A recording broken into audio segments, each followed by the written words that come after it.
Hello, my name is Keshwani.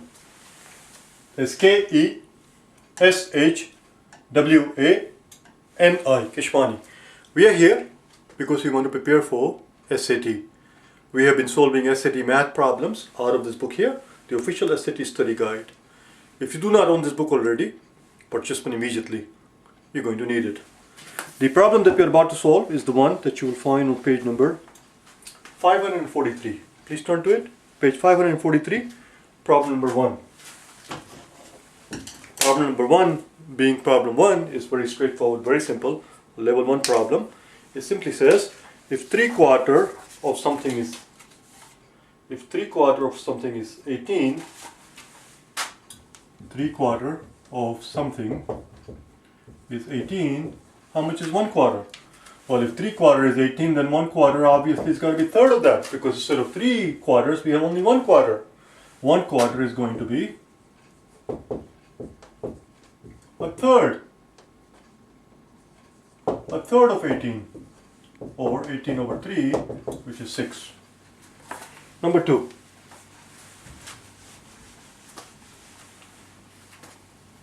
It says for integer k, let k star be defined as k times k minus 1.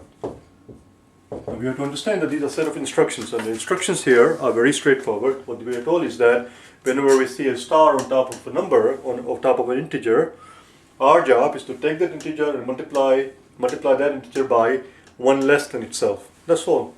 And the question simply is, what's the value of 5 star? 5 star, exactly what we will do, we'll take the 5 and multiply it by 1 less than 5, which is 4. So the answer is 20. Next problem, number 3. We are on page number 544 now. That's it. The fun part is over. Actually, they are still quite easy on the next page. Because how many there are on this page, in this section? There are 16 questions in this section, which means roughly first 5 or 6 are easy, the middle 5 are going to be medium, and the last 5 are going to be hard. So we still have the good times. It says the graph above, number 3, it says the graph above shows the effect of aging on the diameter of the eye pupil. Based on the graph, what is the best estimate of the age at which the average diameter of the eye pupil during the day will equal to the average diameter of eye pupil at night? Again, don't count on my reading the problem to you. As I have reminded you several times, you must have the book in front of you. You must read the problem yourself.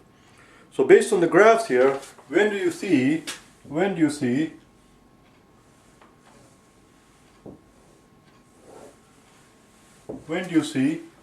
the age at which the pupil size of one's eye is going to be the same during the day as it is at night? Here are the sizes that are given to us, the diameter, the size of the pupil, and here's the age. At what age is the, and of course these are the day and the night, whatever the day and night pupil sizes. I did not know that the size of the pupil diminishes as one ages. And I've got the other way around actually. It really doesn't matter. Yes, I have it right.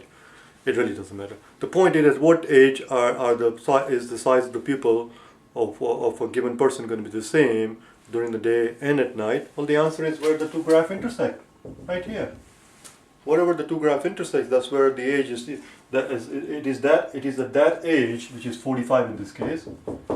It is at that age particularly where the size of the eye pupil is the same throughout the whole day. And as you can see there, the size of the pupil is larger during the night for the younger people, and vice versa. And for older people, the size of the pupil is larger as they get older, after the age of 45. 45 is the threshold.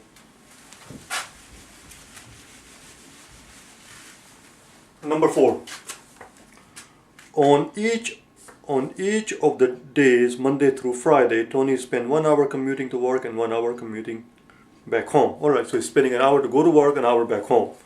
The question simply is, what fraction of the total number of hours in these 5 days did he spend commuting? Now, just because they say what fraction of the total number of hours in these 5 days does not mean that you have to behave like a puppet. Don't be a freaking puppet. Cut the strings and think independently.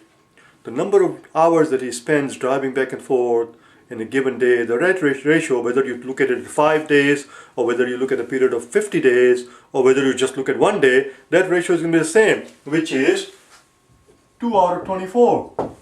In a given day, he spends 2 hours of his life commuting back and forth, which is 1/12, which is just 1/12.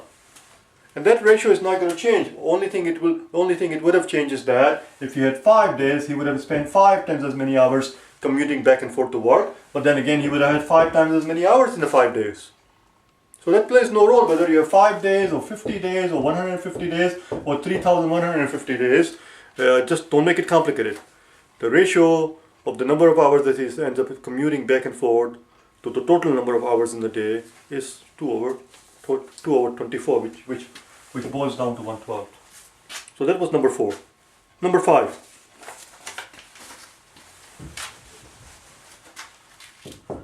In number 5, they tell you that the square root of x plus 1, square root of 3 equals x plus 1. Question simply is, what's the value of x plus 1 whole squared? Oh, for crying out loud.